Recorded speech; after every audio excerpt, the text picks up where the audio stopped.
Good afternoon. How are you? Eric, I can hear you. Can you hear me? I can hear you. There's the background. Yeah. I was on a stewardship call with my men's group last night, so they didn't need to see this. Just raises questions you don't want to answer. Yeah, exactly. So, how are you doing today? Good, good. Braving the storm, or I shouldn't say braving. I'm sitting in an office. I'm weathering the storm. Yeah, you guys are getting a lot. Yeah, it's getting hammered. Yeah, Um, it's been nonstop for about 3 days. yeah. Um, When's it supposed to let up? This weekend? no, I think Tuesday is what I see, or Wow. at least I checked last night and it said through Tuesday. So the percentage isn't, quite there to say it's definitely going to be raining, but like today it's just pouring. And then Yeah. it goes down to like 40 or 50%, but um, yes, definitely wet. That's for sure. Yeah. Yeah. Oh, I'll just read through the history that Justin just sent over. So pretty fascinating what all's happened on that lot. So Oh, I didn't see it. yeah, he just sent it, so probably There it not. is. Yeah, yeah. So um, anyway, Oh, super cool. yeah. All right. My guess is that Zoom will boot us at like in 30 minutes or so because you probably got Oh, 30 cool. minutes plus an extra 10. Yeah. Yeah, Cool. Yeah, let's go for it. Now we can always chat later. yeah. All right. Um, yeah, so I'd love to hear kind of your I talked to Andrew yesterday just about like his approach to lending, and it was pretty funny to chat with him um, about what he does or how he vets or does not vet people or projects, and basically goes after uh, it goes after the relationship or builds off that relationship. So if he has Mhm. one with somebody, he knows that it's going to that he can trust that person completely instead of spending a ton of time underwriting deals, and when he knows that he has so many other things to be concentrated on. And I know you're in the same boat in that you have a W-2, very high stress or high time commitment there, and you've kind of made a name for yourself as a private money lender. So you got to have, you know, I'll exaggerate and say 100 deals come your way every week, but definitely enough to keep you. Maybe that's not an exaggeration. Yeah, I 50 to 100, I would say. It's a 6 to 12 a day easily. Um, Yeah, so so walk me through a couple things. Just what your process is for vetting those deals. So what's the immediate, no, not even going to respond to this. What makes you reach out for more info? And then what is just like the home run? Like you're pretty sure that if everything aligns correctly, you're going to want to invest in a deal. And then maybe we can, talk about how our friendship and partnership came to be and how we worked on Gardner and just like what that looked like. So yeah. Um, so I try not to be dismissive right out of the box. However, I'm seeing more and more where it's just I'm part of a mailing list and I'm just getting stuff thrown at me. Um, if I'm part of a mailing list, um, it's not exciting enough or interesting enough, right? It's just there at that point, in my opinion, and this may be a skewed opinion, um, it's it's more of a commercial approach to things. So, I can walk into a grocery store and have my pick of stuff. I'd rather walk into a farm store where, there's real people behind it. There's, maybe a farm associated with it that's select produce at the select time. It's the same thing with this. For me, what resonates with me is a little bit more of that. individual uniqueness out of the property, out of um, the opportunity. And I'm also at the stage of my life, so I'm a little bit different. I'm at the stage of my life where I'm not just trying to gobble up deals just to create revenue or passive income. I'm looking for things that I can be a part of that excite me, that I can talk about, that I have a story behind, Yeah.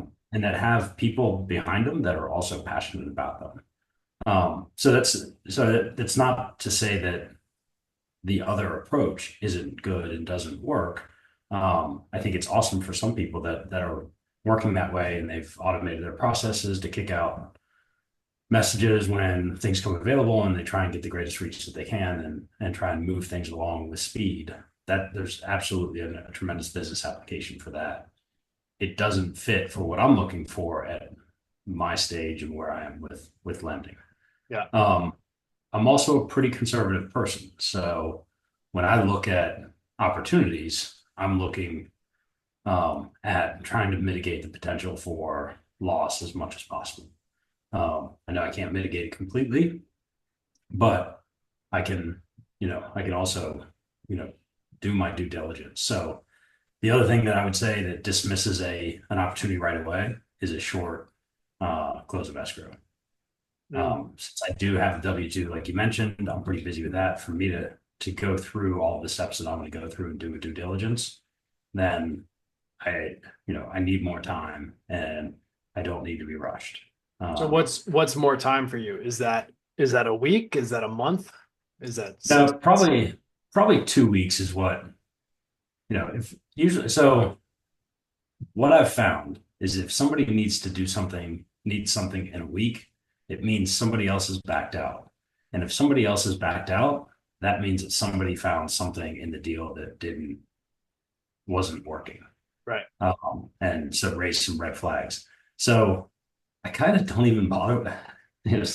Sounds terrible, but I kind of don't even bother with them at that point because I know somebody else is already, for lack of a better term, balked at the Yeah. opportunity. So if I'm getting pressured like that, and sometimes folks are up front, we've had somebody back out, then I'm just like, there's a reason for it in there, and if I'm missing out on a great opportunity, okay, right, but But you're safe.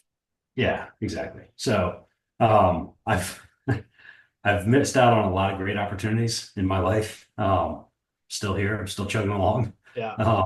So I'm not, I can't worry about it too much. Yeah. Uh, but the ones that are unique become exciting. Like and that's really where I am and what I look for in the opportunity. And then the next thing that I look for is the numbers have to be clear and make sense. I was trying to help somebody the other day. They reached out to me, asked just to jump on a phone call, which I get a lot. Hey, can we jump on a phone call so I can understand your lending parameters and kind of what so generally speaking, I wait for a deal to come up before I do that. Mhm. Just because I just don't have the time to do that. Yeah. So I was helping this gentleman out, and I said, "Well, send me what you have over email and send it to my email. Let me take a look at it." I said, "I'm not, I'll let you know right up front whether or not I'm interested, but then I'll also provide you some feedback on what I see in your email." Yeah. The email context or the text, excuse me, in the email, he also then posted a screenshot of the Facebook post that he had posted. The two were different. So right away, that's just a red flag for me.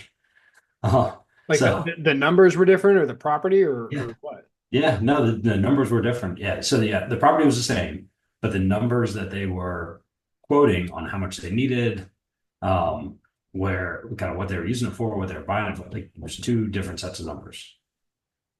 So I, for me, one of my other qualifiers, if you're in this game, you have to be certain about your numbers. Yeah. Any wavering on your numbers, and I'm just, you know, that's another kind of that's a red flag for me because if that's soft, then it's hard to nail down the deal. And if it's hard to nail down the deal, then the end of the deal becomes challenging to get to exit. Yeah. Um, And so, and when I read language, and so this gentleman had language like may hold and rent, or may try and refinance out. So it's all just, it was very soft language. So he hadn't put his stake in the ground to say, we're doing this, and then have concrete contingency plans afterwards, which I think is a good option. Exactly. So, but you Yeah. want to say, I'm going towards this. And if this fails, I'm going to do this. And if this fails, I'm going to do this. He was just like, Right. we'll figure it out as it goes. Yeah. And one of the things that you did really well is you explained what the approach was for how you're handling the lender. And so in most cases, I'm the PML, so I'm second position, but I'm looking at 6 to 12 months, and then how am I getting out? If you tell me I may hold it and rent it, how am I getting out? How are you dealing with me then on the back end of fixing it up? Yeah. Um, so that was that's I see that quite a bit where they're not really clear on exactly how they're going to handle the property because I don't think they're confident in the ARV to know Hmm. exactly where they are. Yeah. They've And done so if some you're not confident underwriting, in the but they're not ARV, great. So, yeah. yeah. And even if they've done great underwriting, the percentages don't work out in their favor, right? So they don't have enough cushion built in that if they are going to sell it, that they know that they're going to at least make this amount and they can clear the PML and they can clear their costs and they can make a little bit of money. Or the ARV is going to come in at a certain point where if they refinance it, they're within the ratios necessary to refinance it. Mhm. If the so if that kind of math and due diligence hasn't been done, then then I just can't. I don't have time to jump into that and try and negotiate all that out and get it all squared away. Yeah. Because even a deal that's perfect, look at the deal we did. That deal was perfect for like literally you guys had everything up front, and I was like, I'm in, except I don't want to be in as a PML. Yeah. I want to be in as a partner. And Yeah. that took another 45 days for us to negotiate and get all the paperwork for all that. Hmm. So think, so even if everything's perfect, getting all the agreements, all the contract language, all that stuff set up Yeah. does take time, which is another reason why the COE just needs to be have enough time to also build that in. Because even if I do my due diligence, work all that in, there's a paperwork chase that has to happen. Yeah. The paperwork, Um, the transfer of funds, the, setting up our LLC, just basically mhm. anything and everything took maybe not longer than expected, but longer than, I think everyone was hoping. It was like, Yeah, hey, let's get this done tomorrow because everything is lining up correctly. But because it took a little while, we had to, you know, do a quick shuffle on a few things just to make sure that parties on the other side were satisfied with everything that we were doing. yeah, absolutely. And you've seen it before too. I think the expectation that folks need to have is what we agree to in principle and speak to and send emails about ends up in different language contractually when it comes to legal speak. And so sometimes those things are not represented the same way. And so it just takes iterations to get through that and make sure that everybody's on the same page. I'm never in a position where I'm trying to cheat anyone out of anything by, putting snags in legal documents. That's not it. It's just the recognizing that language in a legal document is different than language over an email and making sure that those two are the same just takes time. Yeah, and I actually really appreciated that about our process, which was multiple calls, team Zooms where we were going line by line through our Yeah. contract. And I would interpret something one way and you would interpret it the other way and then come with, basically uh examples of what you had done in the past and how it could be misinterpreted in some way, shape, or form in the future. And it was like you said, it wasn't like you were trying to put, a hold up on everything. You were like, Yeah. let's iron this out from the start so we're not confused in 2 years when something happens. And I think it was greatly appreciated by, by Justin, by Jeremy, and definitely by myself to have that your years of experience come in and be like, hey, I know, this is mostly right, but can we make this tweak? And it was just like a light bulb that was going off, like, oh yeah, hadn't thought about that. Yeah. It was good. Yeah. I'm glad my gray hair can contribute to something. Yeah. It's been well earned. That's for sure. Yeah.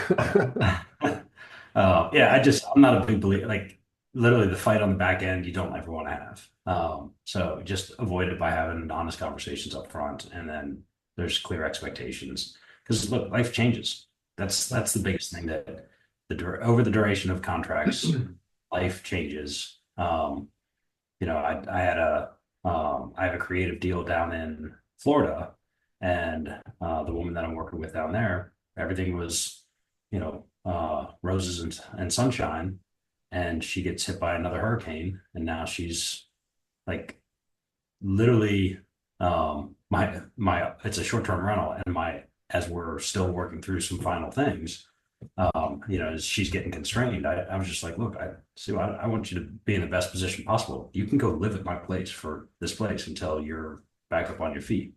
But being genuine with things like that, and then being sincere, and having all the paperwork up front, there's never any question about who's responsible for what on the back end. And even in the face of, a dire situation that she's in, we're able to I'm able to help her walk through that or work through that. But it's all because, everything was done right up front, that we're in a comfortable position. Yeah. So how important it is for you to have a very good relationship with your partners? Because, you can have the best deal in the world, but if the person on the other end of it isn't, I don't know, that doesn't have the same mentality, the same morals, whatever it may be, are you still okay with getting into a deal even though the returns are fantastic? Or are you equally balancing the return and then also who you're spending your time with and who you're associated with? That is a great question, because I do think that I'm a little bit unique in this area relative to lending. Um, I have uh, I've had the fortune of being blessed with some of the work that I've done in the past, and left my wife and I in a solid financial situation. I wouldn't say it's also, it's been I can't retire. I still need to work, but at the same time, I don't have to grind every nickel out of every opportunity. Right. I don't have to squeeze all the juice out of every lemon. So for me, the people that I work with are a huge part of the decision. I've done some deals with folks that I don't know very well, and they've been smaller deals, and some of them have been for learning opportunities. Some of them have been because the return is good. It's fairly short term, and but generally speaking, that's the people that I work with is probably one of the most important characteristics for me. Yeah. Because I don't want to sound negative that every deal ends up, something goes wrong with every deal. But if But something were to something go goes wrong wrong, with every deal.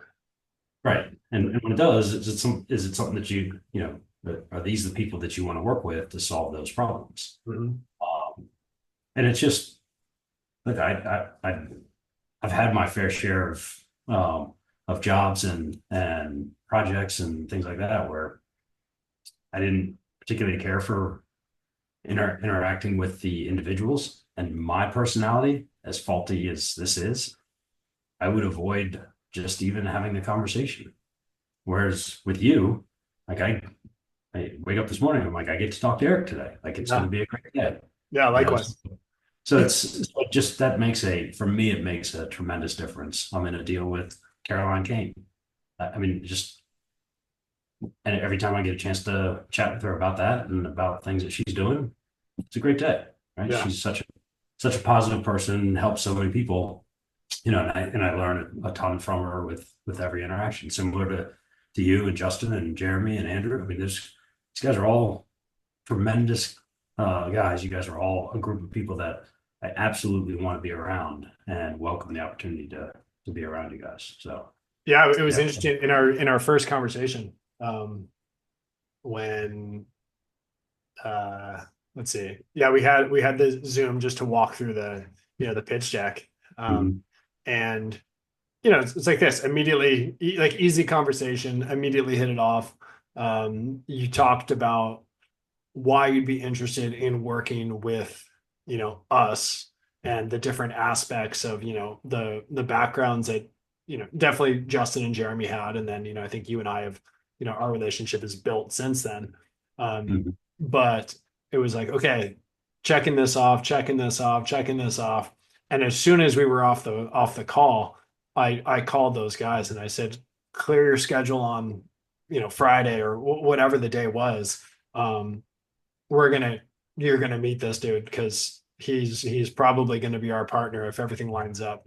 And it was like that, yeah, yeah, like okay, like great, another person who's just gonna, say they have the money, but not really come through. But all right, we'll do it. And then we got off that second call, and it was just like, oh, this is a good thing. Like everybody gets along. You have experience that you can pass on to us, and vice versa. It was just like the perfect combination. And then it's continued that way. I think Yeah. there can always be that kind of like honeymoon phase when you meet people and you get into a partnership together and you're like, this is fantastic. And then some bump comes up and people act differently. And then you're like, oh no, I'm going to be tied to this person for the next 7 years or Right. whatever it may be. And Right. that hasn't happened yet. I mean, there's been a few hiccups, and I think everybody is still, genuinely excited to get on calls with each other, to give progress updates, to go and walk the property like we did a few weeks ago, and to hopefully do, a lot more projects together. Yeah, I agree. A similar story out of my W-2, and I won't say who my W-2 is, but I've seen witness where there's many people who should be in a position of responsibility, be involved, and then as soon as something happens and somebody's got to take an arrow for something that happened, they all scatter.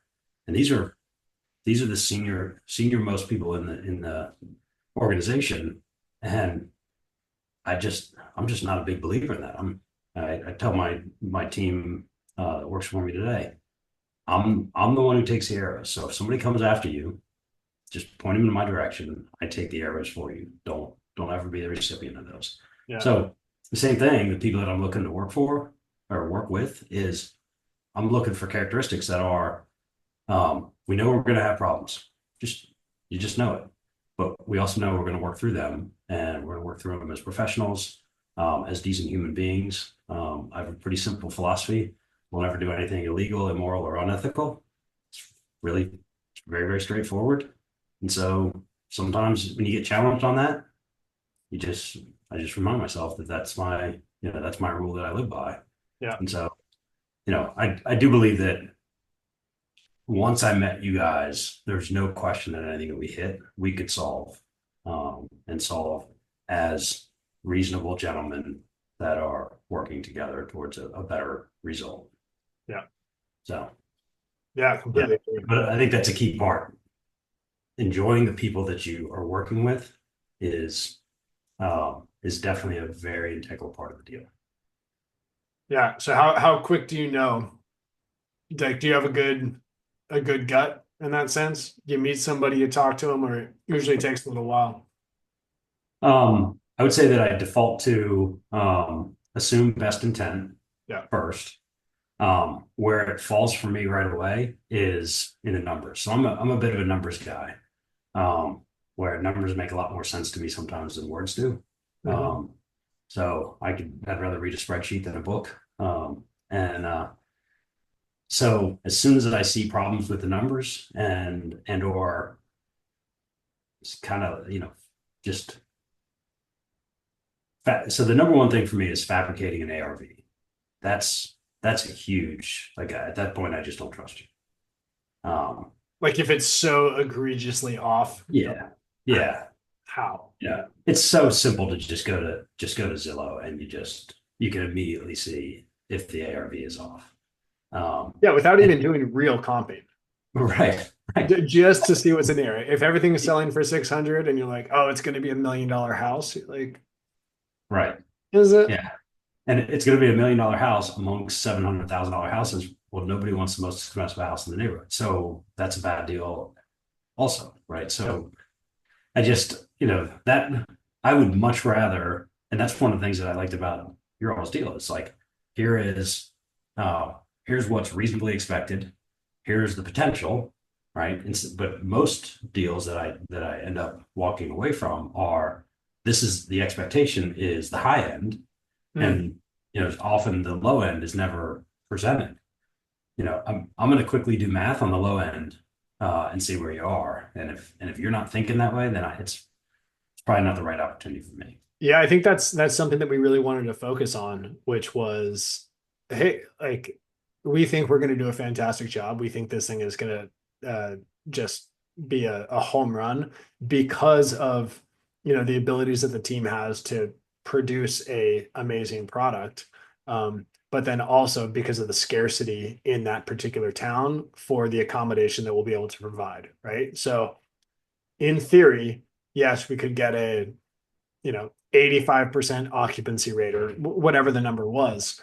However, we're going to present it as having a 45% occupancy rate because, maybe that's the national average or just that's what we wanted to lowball Right. it to say, do the numbers work here? Would this be enticing for anybody? And so if you come in with a certain investment and say, and expecting a 45% occupancy rate, which then translates to a certain, you know, dollar amount at the end of the year, if we can double that just on great execution and the aligning of the stars, like fantastic. That's even better. Like that's a much cooler story than being promised 90% occupancy and then getting 30, Yeah, you know? yeah, exactly. And on a deal like this, the other thing that's really cool about a deal like this is that um, it's not a short-term turnaround PML type opportunity. Yeah. Um, and so that, like, there's a whole different dynamic when it comes to the partnership, because then you start looking at the numbers a little bit differently. We're not looking at ARV because ARV is 10 plus years down the road. Yep.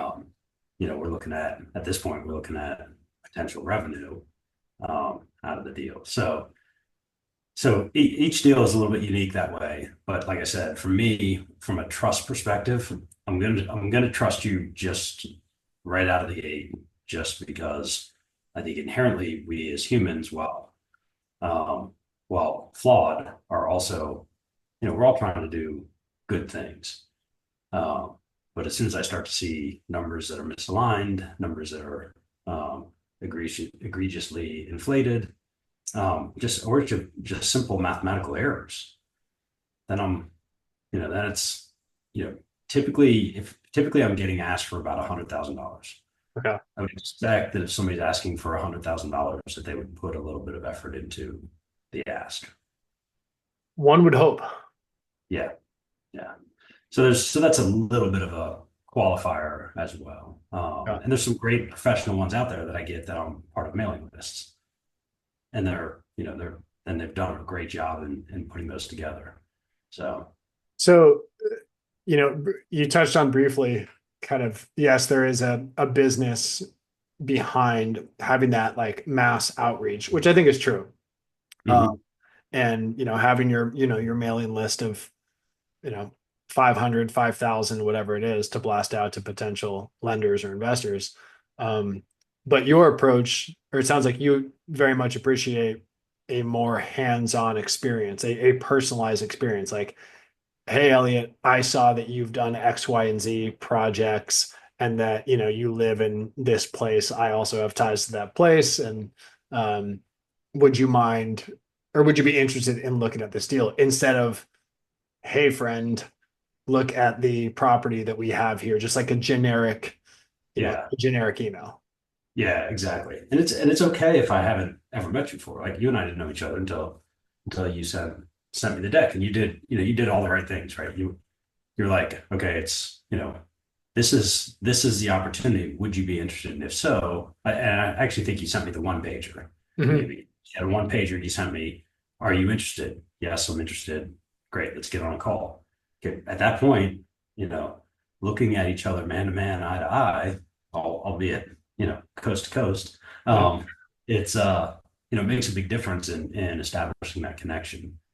So yeah, so for me, it really is about each opportunity, a unique opportunity, getting to know kind of the personalities behind it, understanding the story. I mean, I absolutely agree with Pace that having stories is awesome, and I didn't even realize I got a chance to sit down and really get to know Birdie when we were in Boston, and I I certainly have aged enough to have stories, but I do have a lot of stories of connections and people you meet. So I do enjoy that part of learning where people are from, who they may know, who we may know, where we might have some commonalities or even some common interests, and enough to then start to craft a nice story. And so Mhm. Gardner and the Rectory was exactly that for me. There's a great story behind this. I love it. I'm not as much of a history buff as some of my buddies, but there's some pretty cool history in this. Yeah, and it's a conversation starter. It's Yeah, not, you don't get people reaching out to be like, "Oh my gosh, that 3-2, home that you purchased in suburban, Texas is yeah, amazing." It's like yeah. this I had is somebody, this is different. yeah, sorry to cut you off there. I had Yeah. somebody reach out to me, not reach out to me, ask me when we were at a social event these last couple of weeks. They're like, "So tell me about this church property." I'm like, "How do you know about that?" And they're like, your daughter told me about it." And I was like, "So what's crazy is I'm excited about it. I share that with my daughter. She's excited about it, not having seen it, not even understanding any of this stuff, Yeah. but just excited about it, and then shares that with someone else, right? So it's just these are the kind of deals that resonate with me. And I look, there's a place for the commercial processes, the more commercial institutionalized processes, institutionalized lending too, right? So at some point, if you're running a fund of funds and you're building a portfolio, okay, there's a box you're looking for, things fit into that box, you're going to acquire them. You want to see as many of those deals as possible, as rapidly as possible to try and fit things into your box. 100%. But those aren't Yeah, the fun stories. right, right. Yeah. Unless the fun story is your portfolio, the Right. number, right? There's Yeah. 50 of them. There's 50 of these in my portfolio. There's 100 of them in my portfolio. Yeah. Um, you know, I'd rather talk about how many hole in ones I had than how many properties I have. And I only have one hole in one, but I have many properties. So, so Yeah. It's just yeah, it's just better to talk about. I completely. yeah, yeah. Um, so I would say that my process is also evolving too. So as I've deployed money, and I get my pot gets smaller, then I'm a little bit even more reserved when it comes to lending. The great thing about this deal fit perfectly into the situation that I had where I wanted to get out of IRAs that I had. So I moved to self-directed IRAs Yep. and I was able to push self-directed IRA money into this. And I think that's one of the conversations we had. You guys are like, well, we're not looking at doing anything with this for 10 years. And I said, well, how old do you really think I am that I'd be able to get money out of my IRA? So I'm not in any hurry to get the money out of the self-directed IRA. So if there's a good place that it can sit instead of in some stock portfolio that I have no idea what's going on day to day, with this, I see beautiful pictures today of the work that's being done and renovating this property. That Yeah, means a I think ton. that was also, one of the fun pieces about it. This, um, we spoke about it in that meetup, a few weeks ago, which was the different components of what happened that or like what came together to make this happen. Bi-coastal, um, every, what one, two, four different states that people live in, the primary team, Yeah. brought from a wholesaler, was a single family, you know, everybody from the community, used your self-directed. I mean, so many different pieces. And then the terms on it were just, Yeah. The creative terms on it are next just, level. yeah. But it was fun to see kind of the combination of all the moving pieces and how it just fit together as like an amazing, I don't want to say case study, but an amazing example of what, community can do. And when you get different people with different backgrounds and skill sets. So Yeah. I walked away from our meetup when Pace was there, and Pace is just, it's so great. He brings so much energy, so much vision. He's helped us all. Um, I was driving home from that, and I literally thought to myself, if we end up having, in my mind, I called it a Pace museum. Let's call it a sub two museum. yeah. This would be one of the exhibits in that Pace, right? I mean, like you said, checks so many boxes. Yeah. It's such a cool deal. The connection, for the connection of you being in California, talking to me in Florida, the deals in Maine, the guys that are working it are from New England. I live in Virginia. I mean, we're all over the place, like you said, coast to coast, and still able to bring all of this together. And And then it came off of the PML list that he had sent out, right? yeah, Which yeah. we were just like, well, this isn't going to work because these guys are probably getting hammered by calls and emails, but whatever, let's give it a go. So Yeah, and I would say to those that get those lists, use them, because it's not like I voluntarily got on that. I knew I'd get, upwards of, and in the beginning it was probably 100 plus reach outs a week. I'm okay with that. Like I can throttle what's coming at me, what's distracting me, things like yeah, that. And I try and reach back to everybody that reaches out. I don't do it anymore with the mailing list because I was just getting bounce backs, unattended address, stuff like that. So yeah, there's no personal connection there. But when people reach out to me personally, I try to reach out, try and help. But definitely use those lists because you don't ever know. While on the surface it may seem okay, it just seems like a blast and everybody's going to get blasted and it's just going to get lost in amongst all the rest of the Halloween candy. You know, who knows? Your favorite might be a Three Musketeers. exactly. I was not hesitant, but not expecting much from that. And we ended up getting a lot of calls, or I scheduled a lot of calls with people, and then you were my first one, and here we are. Yeah. Yeah. Well, you killed the sales presentation right out of the get go, which is not only a testimony to you and your capabilities, but also a testimony to the deal and the confidence you guys had in the deal. And so I will say Yeah, that there's we some knew it well. conversations. Yeah, there are some conversations that I have where people are not confident in their deal, and so the conversation is not as good. Yeah, So that does make a difference. If your deal, you can't get confident in it to be able to present it, then it's probably not a deal you really want anyway. yeah. No, I hear that. Yeah. Um, So, well, uh, okay, I won't take any more of your time today. I gotta make sure we're not flooding over here also. So I'm gonna all jump off, right. make sure Right. the river's low. Yeah.